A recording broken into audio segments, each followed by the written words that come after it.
राधे राधे। कैसे हैं आप सब। आज हमारी क्लास साइंस की होगी और साइंस में हम बायोलॉजी शुरू करेंगे। बहुत लोगों के मैसेज आपके आ भी रहे थे कि बायोलॉजी शुरू करो, बायोलॉजी शुरू करो। हिस्ट्री में हमारी अब केवल 3 क्लास बची हैं। एक मध्यकालीन इतिहास में बची है और 2 मैं प्राचीन इतिहास की क्लास कराऊंगा। कहीं भी आप यूट्यूब से पढ़ लेना, अगर 2 क्लासों में मध्यकालीन इतिहास और 2 क्लासों में प्राचीन इतिहास आपका कहीं हो तो फिर मुझे बताना। इतनी अच्छी पकड़ मैंने उस पर बनाई है ना कि जो एग्जाम में आपके आएगा बस वही आपके सामने रहता है, उसके अलावा कुछ नहीं रहता। 4 क्लासों में आप हिस्ट्री के 2 पोर्शन कंप्लीट कर रहे हो, उसके बाद भी आफत मचा देते हैं आपकी ये क्लास नहीं आई कि वो क्लास नहीं आई। जैसे भी मुझे जहां भी टाइम मिलता है मैं तुरंत आपकी क्लास कर देता हूँ। अब हम क्या करेंगे कि एक दिन हमारी बायोलॉजी चलेगी और एक दिन हिस्ट्री चलेगी। जब हिस्ट्री खत्म हो जाएगी तो फिर हमारी इकोनॉमिक्स चलेगी। ठीक है, तो शुरू करेंगे आज बायोलॉजी में। बायोलॉजी में कोशिका पढ़ेंगे। और एक चीज और ध्यान में रखना, जो इस बोर्ड पे लिख जाए ना साइंस के लिए, वो आपका बहुत इंपॉर्टेंट है और आप उसे अपनी कॉपी में ऐसे के ऐसे ही छाप दो। ठीक, यहां से एक क्वेश्चन बनता ही बनता है, कोई भी एग्जाम अगर आप दोगे तो। शुरू करते हैं कोशिका। तो मेन बात आती है कि कोशिका है क्या। कोशिका कोशिका जीवन की आधारभूत इकाई है। कोशिका जीवन की मूलभूत इकाई को क्या कहते हैं? कोशिका। कोशिका क्या है? पेपर में डायरेक्ट आता है कि जीवन की मूलभूत इकाई है, डैश करके छोड़ देगा, बीच में 4 ऑप्शन होंगे। तो जीवन की मूलभूत इकाई है क्या? कोशिका। ठीक, कोशिका की खोज किसने करी थी? कोशिका की खोज रॉबर्ट हुक ने करी थी। कोशिका की खोज 1665 ईस्वी में, और ये आप सब लोगों को पता ही होगा। अब आगे जो क्वेश्चन आने वाला है ये बहुत कम लोगों को पता होगा और वेरी वेरी मोस्ट इंपोर्टेंट है। मेरे रेलवे के एग्जाम में ये आया भी था। ठीक है, क्या है? कोशिका की खोज तो रॉबर्ट हुक ने करी थी, ये चीज ठीक है, लेकिन कोशिका सिद्धांत किसने दिया था? कोशिका सिद्धांत। कोशिका सिद्धांत किसने दिया था? कोशिका सिद्धांत दिया था किसने? M Schleiden. M Schleiden M Schleiden और T Schwann. T Schwann, M Schleiden और टी स्वान नाम के 2 वैज्ञानिक थे जिन्होंने कोशिका सिद्धांत दिया था।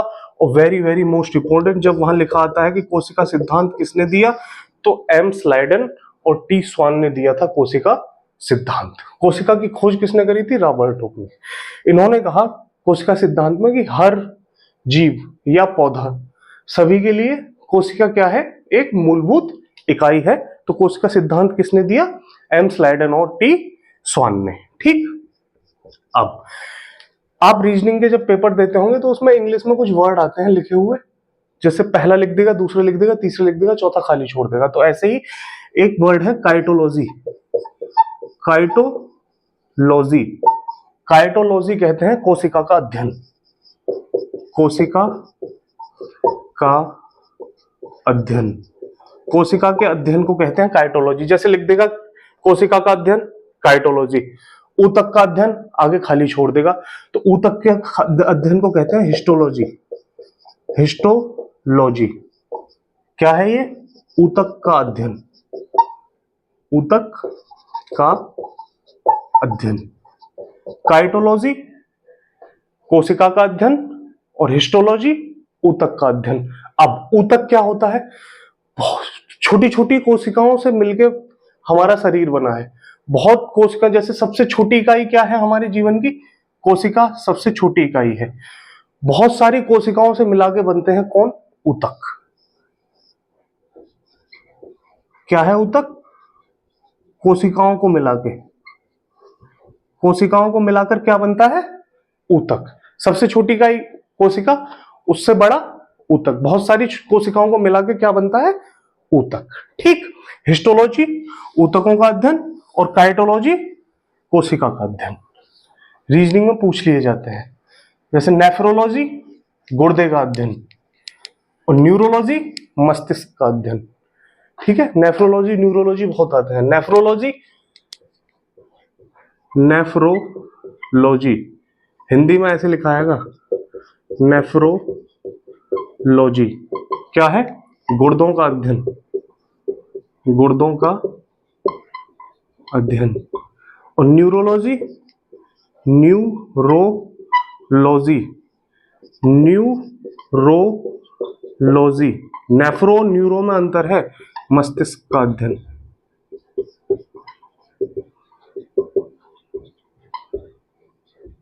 नेफ्रोलॉजी और न्यूरोलॉजी बहुत पेपर सेटों में बहुत देखे होंगे आपने दोनों, ठीक है। अब आगे,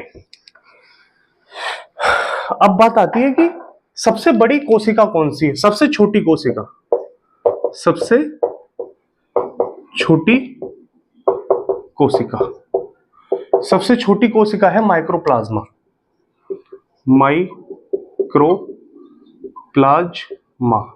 सबसे छोटी कोशिका माइक्रोप्लाज्मा। सबसे बड़ी कोशिका, सबसे बड़ी कोशिका, सबसे बड़ी कोशिका है शुतुरमुर्ग का अंडा, शुतुरमुर्ग का अंडा, ये सबसे बड़ी कोशिका है। सबसे लंबी कोशिका, बहुत पूछा जाता है सबसे लंबी कोशिका, वेरी वेरी मोस्ट इंपोर्टेंट, लगा लो इस पे। सबसे लंबी कोशिका है क्या? हमारा तंत्रिका तंत्र, तंत्रिका तंत्र, मानव का जो तंत्रिका तंत्र है ये सबसे लंबी कोशिका है, ठीक है। अब कोशिका कितने प्रकार की होती है? दो प्रकार की कोशिकाएं होती हैं। कोशिका के प्रकार, कोशिका के प्रकार, जो अभी एसएससी ने शायद सीजीएल या किसी और एग्जाम में ये पूछा था। कोशिका के प्रकार, दो प्रकार की कोशिकाएं होती हैं, कौन कौन सी? एक प्राकेरियोटिक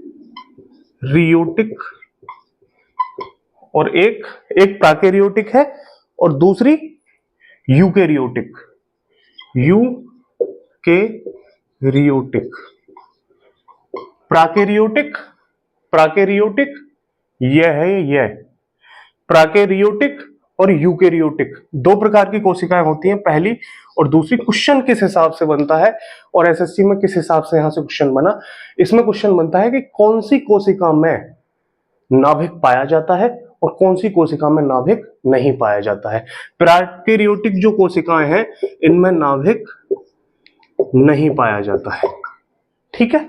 यूकेरियोटिक जो कोशिकाएं हैं इनमें नाभिक पाया जाता है। आपसे क्वेश्चन में पूछेगा निम्नलिखित में से कौन सी कोशिका में नाभिक पाया जाता है, ऑप्शन में होंगे तो यूकेरियोटिक जो है इसमें नाभिक पाया जाता है और प्राकेरियोटिक जो है इसमें नाभिक नहीं पाया जाता है। और जिनमें नाभिक नहीं पाया जाता है वही कोशिकाएं होती है किसमें? जीवाणुओं में। और जिनमें नाभिक पाया जाता है वो कोशिकाएं किसमें है? मानव में है, ठीक है। प्राकेरियोटिक वो कोशिकाएं हैं जिनमें नाभिक नहीं पाया जाता है और यूकेरियोटिक वो कोशिकाएं हैं जिनमें नाभिक पाया जाता है। वेरी वेरी मोस्ट इंपोर्टेंट है ये, जहां वेरी वेरी मोस्ट इंपोर्टेंट लिख दिया समझ लो वो कहीं ना कहीं आया हुआ ही है। और जिन कोशिकाओं में नाभिक नहीं मिल रहा है वो कोशिकाएं जीवाणुओं में पाई जाती है, ठीक। कल वाली मैंने क्लास ली, क्लास में शायद लास्ट के 4 मिनट आवाज नहीं आई, लेकिन बस एक बंदे का मैसेज आया, यूसुफ खान जो कि देवरिया से है, उसने बताया कि सर लास्ट में क्लास में आवाज नहीं है। बाकी किसी ने पूरी क्लास ही नहीं देखी होगी तो बताएगा कौन? देखो अगर मेरी क्लास आप लोग देख रहे हो ना, तो अगर पूरी ही देख रहे हो तभी आपको बेनिफिट होगा, क्योंकि हर चीज इस क्लास में इंपॉर्टेंट है। जो भी इस बोर्ड पे लिखा गया है, कम से कम 20-30 एग्जामों के आए हुए क्वेश्चन इस बोर्ड पे लिखे जाते हैं। नॉर्मल इस बोर्ड पे कुछ नहीं लिखा जाता। पद कांस्टेबल का है लेकिन नॉलेज बहुत है, ये आप लोगों को भी पता लग गया होगा। जब से आपने क्लासें ली होंगी और सेट लगाए होंगे आपको खुद पता चल रहा होगा कि जीएस पढ़ते कैसे हैं और कौन से क्वेश्चन जीएस के आजकल एग्जामों में आ रहे हैं, ठीक है। पूरी चीजें देखोगे तभी आपको बेनिफिट होगा, बाकी आपकी मर्जी है देखना या नहीं, ये तो सब अपने अपनी मर्जी का खेल है, ठीक है। अब हम देखेंगे आगे कोशिका के अंग। भाई कोशिका भी तो किन्हीं चीजों से मिलकर बनी होगी ना, तो अब हम देखेंगे कोशिका के अंग जिन्हें हम बोलते हैं क्या? कोशिकांग, ऐसे लिखा आता है पेपर में कोशिकांग, ऐसे लिखा आता है कोशिकांग, मतलब कोशिका के अंग, कौन कौन से अंगों से मिलकर कोशिकाएं बनी है। जैसे हमारा मानव शरीर कोशिकाओं से मिलकर बना है ना, तो ऐसे ही कोशिका भी किसी चीज से मिलकर बनी है। कोशिकाओं के अंग में सबसे छोटा कोशिका का जो अंग है, मतलब सबसे छोटा कोशिकांग, वो है आपका क्या, राइबोसोम। राइबोसोम पूरा पढ़ाऊंगा मैं ना आगे चल के। और सबसे बड़ा कोशिका का जो अंग है, मतलब सबसे बड़ा कोशिकांग है, वो है नाभिक। नाभिक वेरी वेरी मोस्ट इंपॉर्टेंट। ये वो चीजें हैं जो आप नॉर्मली कहीं नहीं देखते, और जब पेपर सेटों में आती है तो लगता है कि बायोलॉजी बहुत टफ है। सबसे छोटा कोशिका का अंग है राइबोसोम, और सबसे बड़ा कोशिका का जो अंग है वो है हमारा नाभिक। अब कोशिका के अंग कैसे हैं और क्या है वो हम देखेंगे। यहाँ एक ग्राफ बनाएंगे और उसके हिसाब से, मान लो ये है हमारी कोशिका, ठीक है, बहुत अच्छे से समझना है। यहां से आप कोई भी क्वेश्चन लगाना, धीरे धीरे से आपके क्वेश्चन बनना शुरू हो जाएंगे। यहां है नाभिक, जो कि कोशिका का सबसे बड़ा अंग है। नाभिक कहां है, यहां। कैसे कैसे क्वेश्चन बनते हैं पेपर में वो आपको आज पता लगेगा कि इस हिसाब से क्वेश्चन पेपर में बनते हैं, ठीक। यहां है आपका राइबोसोम। राइबोसोम जो क्या है, कोशिका का सबसे छोटा अंग। यहां है आपका माइटोकॉन्ड्रिया। Mitochondria, mitochondria. और यहां आपका है क्या, लाइसोसोम। लाइसोसोम ये कोशिका के अंग है। और ये है आपकी कोशिका भित्ति। कोशिका भित्ति, जो कि आपने जब पेपर सेट लगाए होंगे तो ये चारों पांचों आपने उन पेपर सेटों में कहीं ना कहीं क्वेश्चनों में देखे होंगे, और इन्हें हम यहां बहुत अच्छे से समझेंगे। राइबोसोम जो कि कोशिका का सबसे छोटा अंग है, इसको बोलते हैं क्या, कोशिका की प्रोटीन फैक्ट्री। कोशिका की प्रोटीन फैक्ट्री। डायरेक्ट पेपर में क्वेश्चन आएगा कि कोशिका की प्रोटीन फैक्ट्री कौन सी है, तो वो है राइबोसोम। प्रोटीन का संश्लेषण, मतलब प्रोटीन का निर्माण। अगर कोशिका को प्रोटीन की जरूरत होती है, भाई कोशिका 80% जल से बनी है, 15% प्रोटीन से बनी है। कोशिका कोशिका में 80% जल होता है और 15% इसमें प्रोटीन होता है, बाकी 5% और चीजें होती हैं, 1-2%। तो प्रोटीन की जरूरत होती है कोशिका को। तो कोशिका का प्रोटीन कहां बनता है, तो कोशिका की प्रोटीन की फैक्ट्री है क्या, राइबोसोम, ठीक। क्वेश्चन क्लियर, एक क्वेश्चन क्लियर। दूसरा माइटोकॉन्ड्रिया, बहुत जगह आया भी होगा, आपने लगाया भी होगा पेपर सेटों में। इसको बोलते हैं सूत्र कणिका। सूत्र कणिका। अब कोशिका को काम करने के लिए ऊर्जा की आवश्यकता होती है, ऊर्जा। तो कोशिका को ऊर्जा की आवश्यकता होती है, तो वो ऊर्जा कहां बनती है कोशिका की, माइटोकॉन्ड्रिया में। इसे बोलते हैं कोशिका का ऊर्जा घर या बिजली घर। कोशिका का ऊर्जा घर या कोशिका का बिजली घर क्या, कौन सा है, माइटोकॉन्ड्रिया। और कौन सी ऊर्जा यहां बनती है, ATP, adenosine triphosphate. Adenosine triphosphate, ATP. ATP बहुत फास्ट ऊर्जा होती है। तो एटीपी का निर्माण कहां होता है अगर आपसे पूछे, तो माइटोकॉन्ड्रिया में होता है। इसे कोशिका का बिजली घर भी कहते हैं, ठीक है। कोशिका की रसोई अगर पूछे तो कोशिका की रसोई भी क्या कहलाएगा, माइटोकॉन्ड्रिया। क्योंकि कोशिका के लिए ऊर्जा, जो कोशिका के लिए खाना है ऊर्जा, उसकी निर्माण कहां होता है, माइटोकॉन्ड्रिया में। तो कोशिका का बिजली घर पूछे, कोशिका की रसोई पूछे, कोशिका का ऊर्जा घर पूछे, तो कौन सा कहलाएगा हमारा, माइटोकॉन्ड्रिया, या इसका दूसरा नाम सूत्र कणिका, ठीक। क्लियर। अब लाइसोसोम, लाइसोसोम को बोलते हैं कोशिका की आत्महत्या की थैली। आत्महत्या की थैली है कौन, लाइसोसोम। जब कोशिका में मान लो कोई बाहर से कोई पदार्थ आ गया अंदर, तो वो लाइसोसोम में चला जाता है और वहीं वो इकट्ठा हो जाता है और मृत हो जाता है। और जब कोई कोशिका मृत हो जाती है तो वो भी लाइसोसोम में जाके समाप्त हो जाती है। तो कोशिका की आत्महत्या की थैली क्या है? Lysosome. Very very most important है ये तीनों। ये कोशिका की प्रोटीन फैक्ट्री, प्रोटीन का निर्माण कोशिका में कहां होता है? राइबोसोम में। कोशिका का रसोई घर या बिजली घर जहां कोशिका की ऊर्जा बनती है वो है माइटोकॉन्ड्रिया या सूत्रकणिका। ठीक है। कोशिका भित्ति, कोशिका भित्ति इसके बारे में यहां देख लो। कोशिका भित्ति क्या है? कोशिका भित्ति, सेल वॉल। कोशिका भित्ति केवल जंतु कोशिका में पादप कोशिका में पाई जाती है। पादप कोशिका। कोशिका भित्ति किस में पाई जाती है? पादप कोशिका, मतलब पेड़ पौधों में पाई जाती है। क्या? कोशिका भित्ति पेड़ पौधों में। मानव कोशिका में कोशिका भित्ति नहीं पाई जाती है, ध्यान रखना। ईपीएफओ में पूछा हुआ क्वेश्चन है, मानव कोशिका में कोशिका भित्ति नहीं पाई जाती है, ये केवल पेड़ पौधों या पादप कोशिका में पाई जाती है कोशिका भित्ति। ठीक है। ईपीएफओ में पूछा हुआ क्वेश्चन है, यूपीएससी ईपीएफओ में, कि कोशिका भित्ति किसमें नहीं पाई जाती है? तो मानव कोशिका में कोशिका भित्ति नहीं पाई जाती है, पादप कोशिका में कोशिका भित्ति पाई जाती है। पेपर में डायरेक्ट आता है। ठीक है। और इसमें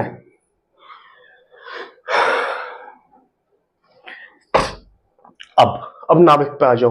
नाभिक में क्या क्या चीजें मिलती हैं? नाभिक में गुणसूत्र, गुणसूत्र जो होते हैं वो हमारे नाभिक में होते हैं कोशिका के। डीएनए ये भी नाभिक में होता है, आरएनए ये भी नाभिक में होता है, और जीन ये भी नाभिक में ही होता है। ये चार चीजें नाभिक में होती हैं। कौन कौन सी? गुणसूत्र, डीएनए, आरएनए और जीन। पूछा जाता है कि नाभिक में क्या पाया जाता है? ऑप्शन में रहेगा गुणसूत्र, डीएनए और आरएनए। ठीक है। नाभिक की खोज किसने करी? Robert brown. Very very most important. Robert Hooke, कोशिका की खोज, कोशिका सिद्धांत एम स्लाइडेन और टी स्वान ने दिया। और नाभिक की खोज किसने करी? रॉबर्ट ब्राउन ने। वेरी वेरी मोस्ट इंपोर्टेंट लगा लेना, और पेपरों में डायरेक्ट पूछा भी जाता है कि नाभिक या केंद्रक, केंद्रक भी बोलते हैं इसे, केंद्रक, नाभिक या केंद्रक की खोज किसने करी? रॉबर्ट ब्राउन ने। क्या क्या पाया जा रहा है नाभिक में? गुणसूत्र, डीएनए, आरएनए और जीन। कोशिका भित्ति किस में पाई जाती है? मानव कोशिका में ये नहीं पाई जाती है, ये केवल पेड़ पौधों में, मतलब पादप कोशिका में कोशिका भित्ति पाई जाती है। डायरेक्ट पेपर में आने वाला क्वेश्चन है। ठीक है। कोशिका भित्ति में ही मिलता है आपका सेल्यूलोज, जिससे कागज बनता है। क्या मिलता है कोशिका भित्ति में? Cellulose, cellulose. और इसी सेल्यूलोज से किसका निर्माण होता है? कागज का। पेपर सेटों में देखा होगा कि कागज का निर्माण किससे होता है? सेल्यूलोज से। ठीक है। अब हम पढ़ेंगे गुणसूत्र, डीएनए और आरएनए के बारे में थोड़ा थोड़ा, उसके बाद हमारी क्लास खत्म।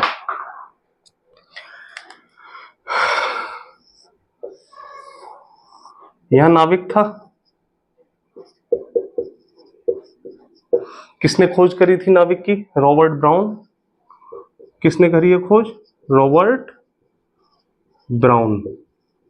वेरी वेरी मोस्ट इंपोर्टेंट है कि नाभिक की खोज किसने करी? Robert brown. क्या क्या मिल रहा था नाभिक में? गुणसूत्र, डीएनए,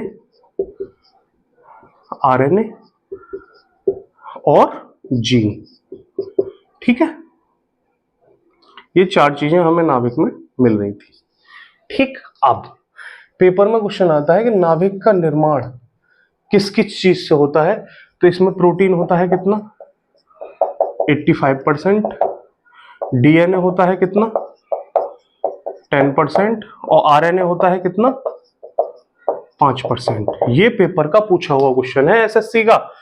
आरपीएफ अगर दोगे ना, आरपीएफ या रेलवे की अब जो भी वैकेंसी आ रही है, एनटीपीसी वगैरह या दिल्ली पुलिस, वहां बायोलॉजी के क्वेश्चन में ये आपको मिलेगा कि नाभिक का निर्माण कौन कौन से पदार्थ से हो रहा है।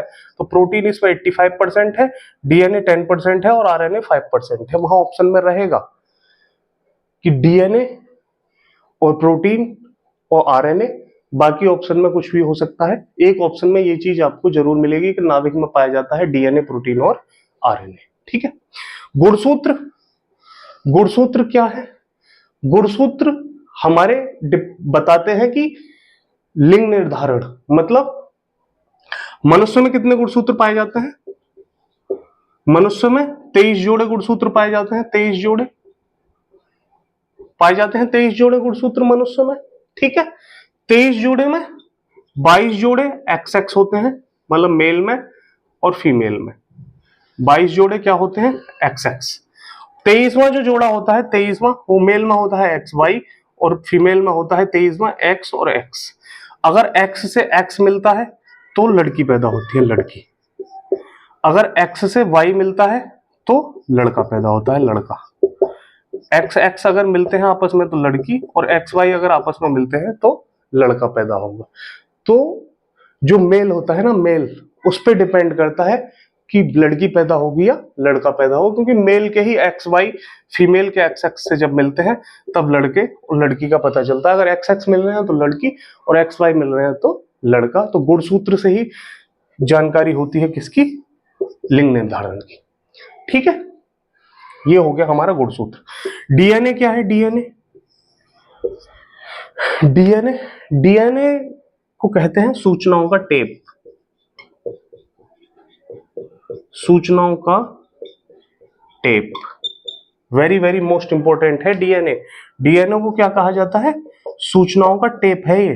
पूरी फुल फॉर्म क्या है डीएनए की? डी ऑक्सी राइबोज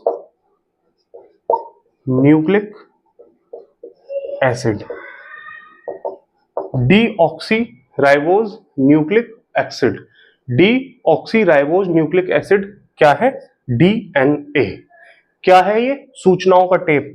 किसी के अनुवंशिक, जैसे किसी का बेटा है वो किसी और के पास चला गया तो उसका देखा है ना कि डीएनए टेस्ट कराया जाता है, जिससे पता लगता है कि इसके माँ बाप कौन है। तो डीएनए क्या है? सूचनाओं का टेप है। कौन सी सूचना? आनुवंशिक सूचनाओं का टेप है। कौन? डीएनए। पेपर में क्वेश्चन आए कि सूचना आनुवंशिक सूचनाओं का टेप कौन है, तो वो है हमारा DNA, deoxy ribose nucleic acid. DNA की के ऊपर एक क्वेश्चन बनता है कि डीएनए की द्विकुंडलीय संरचना की खोज किसने की? डीएनए की द्विकुंडलीय संरचना की खोज किसने करी थी? वाटसन एवं क्रिक, वाटसन एवं क्रिक। डीएनए के द्विकुंडलीय संरचना की खोज किसने करी थी? वाटसन एवं क्रिक। और बहुत पूछा जाता है पेपरों में कि डीएनए के द्विकुंडलीय संरचना की खोज किसने करी थी, या डीएनए का द्विकुंडलीय सिद्धांत किसने दिया था? वो दिया था वाटसन एवं क्रिक ने। और इसके लिए इन्होंने 1862 में नोबेल प्राइज भी दिया गया था, नोबेल प्राइज। इसीलिए ये क्वेश्चन बहुत ज्यादा आता है क्योंकि नोबेल प्राइज मिला है इस चीज के लिए। तो डीएनए की द्विकुंडलीय संरचना की खोज किसने करी थी? वाटसन एवं क्रिक ने। डीएनए को कहते हैं आनुवंशिक सूचनाओं का टेप, फुल फॉर्म है इसकी डीऑक्सी राइबोज न्यूक्लिक एसिड, ठीक है। अब डीएनए के बाद आरएनए में, आरएनए में कुछ नहीं देखना, बस इसकी फुल फॉर्म देख लो, राइबोज न्यूक्लिक एसिड। उसकी डीऑक्सी राइबोज न्यूक्लिक एसिड और इसकी राइबोज न्यूक्लिक एसिड किसने खोज करी है? पूछा जाता है। जॉर्ज पैलेड, जॉर्ज पैलेड ने खोज करी है किसकी? आरएनए की। आरएनए की खोज किसने करी है? जॉर्ज पैलेड, ठीक। जीन, जीन में हम थोड़ा सा देखेंगे, जीन इंपॉर्टेंट है हमारा।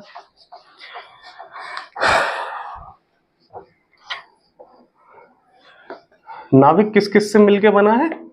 प्रोटीन और डीएनए और आरएनए। जीन, जीन के बारे में हम थोड़ा सा देखेंगे। जीन क्या है? जीन, जीन आनुवंशिकता की इकाई।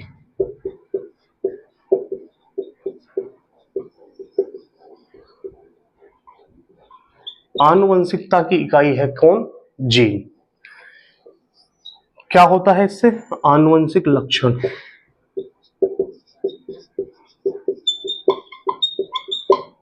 आनुवंशिक लक्षण मतलब जैसे मैं हूं, मेरे फादर हैं, तो मेरी कुछ क्रियाएं या कुछ थोड़ी भी बहुत शरीर की बनावट या आवाज या कुछ भी मेरे फादर से मैच करेगा वो ही क्या है, जीन है। वो ही आनुवंशिक लक्षण जो दिख रहा है वो ही है जीन। आनुवंशिकता की इकाई है कौन, जीन। अब एक सिद्धांत आया आनुवंशिकता का सिद्धांत।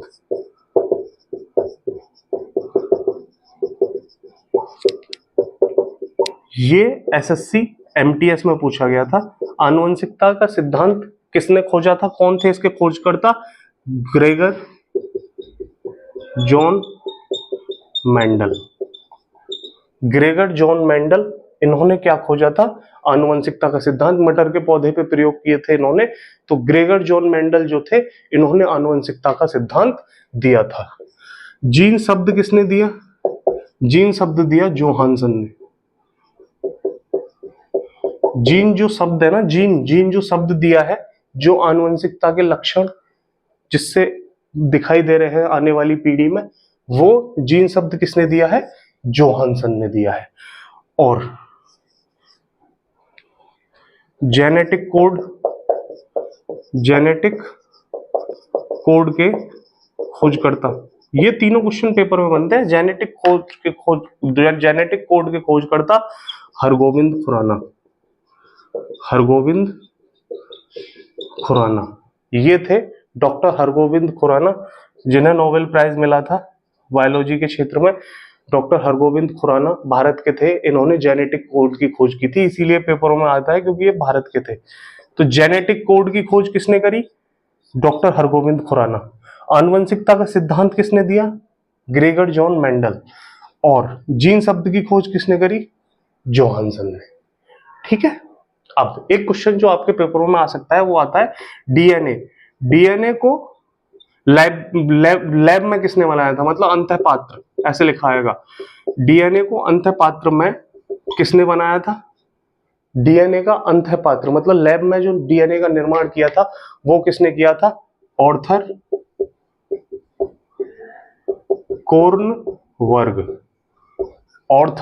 कॉर्नवर्ग एक वैज्ञानिक थे, इन्होंने डीएनए को अंतःपात्र में बनाया था, मतलब लैब में बनाया था। वेरी वेरी मोस्ट इंपोर्टेंट कि डीएनए को लैब में किसने बनाया था, ऑर्थर कॉर्नवर्ग। ये क्वेश्चंस थे जो आपके कोशिका से संबंधित या आपने कहीं भी पेपर सेट लगाए हो वहां आपको जरूर देखने को मिले होंगे। और आज की क्लास की हमारी कोशिका की पूरी होगी। 10 से 11 क्लासों में हमारी पूरी बायोलॉजी कंप्लीट हो जाएगी। क्लास आपको पसंद आई हो, समझ में आपको आया हो तो आप बताना, क्योंकि बायोलॉजी मैंने पहली बार पढ़ाई है। हिस्ट्री पॉलिटी ज्योग्राफी तो जब मैं सीपीओ का फिजिकल था तब मैं अपने घर था, तो वहाँ एक कोचिंग थी मेरे घर के पास, वहाँ मैंने पढ़ा रखी थी। लेकिन बायोलॉजी मैंने आज पहली बार पढ़ाई है, तो आप बताना कि आपको समझ आया, अच्छा लगा तरीका। ठीक है। और आज की क्लास सभी लोग अपने अपने व्हाट्सएप पे जरूर लगाएंगे। ठीक है, बस इतना ही चाहिए। जय हिंद, जय भारत।